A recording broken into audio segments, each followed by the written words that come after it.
Assalamualaikum warahmatullahi wabarakatuh. Kami dari kelompok 6 ingin mempresentasikan tentang ruang lingkup manajemen perkantoran dengan studi kasus pengarsipan dokumen di kantor Kelurahan Kota Bumi Kabupaten Tangerang. Sebelumnya, perkenalkan nama saya Lia Kusumaningrum dengan NIM 18114990064. Berikut dengan anggota saya. Sebelumnya, perkenalkan nama saya Muhammad Dani Iksan Ramadan dengan NIM 18114998922. Nama saya Muhammad Rizky Nurolik dengan NIM 1911423407. Perkenalkan, nama saya Muhammad Alfi Rejadafika dengan NIM 18144907773 dari kelompok 6. Pengertian ruang lingkup manajemen perkantoran.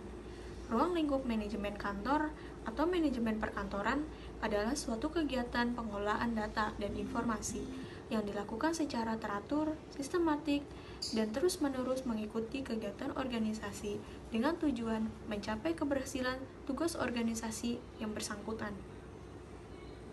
Di sini saya akan menjelaskan tentang ruang lingkup manajemen perkantoran yang mencakup aktivitas kantor dan fasilitas kantor. Aktivitas kantor. Aktivitas manajemen kantor sangat luas. Di antara berbagai macam bentuk badan usaha tidaklah sama. Semakin luas tujuan yang ingin dicapai, aktivitas manajemen kantor juga dipengaruhi oleh adanya suatu keseragaman serta kesepakatan. Lalu, fasilitas kantor. Kantor merupakan keseluruhan ruang dalam suatu bangunan, di mana di tempat ini dilaksanakan tata usaha atau dilakukan aktivitas-aktivitas manajemen maupun berbagai tugas dinas lainnya. Fungsi aktivitas kantor. Fungsi aktivitas kantor terbagi menjadi 3, yakni perencanaan perkantoran, pengorganisasian perkantoran, serta pengawasan perkantoran. Perencanaan perkantoran. Perencanaan perkantoran meliputi perencanaan gedung yang mencakup letak gedung dan bentuk gedung, tata ruang kantor, tata warna, tata suara, perlengkapan perabotan kantor dan perakatan kantor, serta anggaran budgeting perkantoran. Selanjutnya, pengorganisasian perkantoran, yakni pengorganisasian yang menghubungkan berbagai macam fungsi suatu organisasi dengan orang atau pelaksana yang melaksanakan fungsi-fungsi organisasi tersebut. Dan yang terakhir, pengawasan perkantoran. Pengawasan perkantoran, objek pengawasan dalam bidang manajemen perkantoran mencakup kualitas manajemen kantor, metode-metode dan standarisasi pekerjaan kantor, waktu pekerjaan kantor, alat perlengkapan dan perabotan kantor, serta pengawasan dokumentasi perkantoran. Fasilitas kantor. Fasilitas kantor meliputi lokasi, interior, gedung, mesin kantor, dan peralatan. Saya akan menjelaskan studi kasus. Permasalahan. Kami ambil contoh di kantor Kelurahan Kota Bumi Kabupaten Tangerang. Pengiriman dokumen antar bagian masih manual menggunakan file hard copy. Jadi ketika satu bagian membutuhkan suatu file, kita harus mencari file tersebut di lemari arsip, yang dimana lemari arsip tersebut menyimpan banyak sekali file yang disimpan.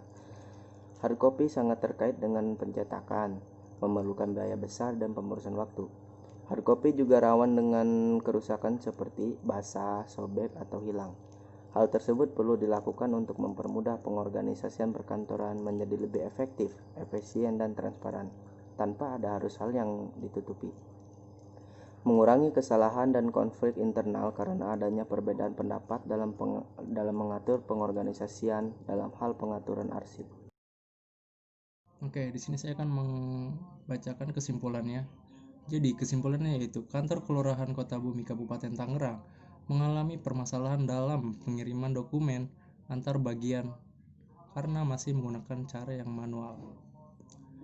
Masalah dokumen harus diatasi dengan efektif dan efisien, karena jika terjadi kesalahan sedikit saja dalam pengiriman dokumen, akan terjadi hal yang sangat merugikan dan akan berpengaruh pada kerusakan atau hilangnya suatu dokumen penting.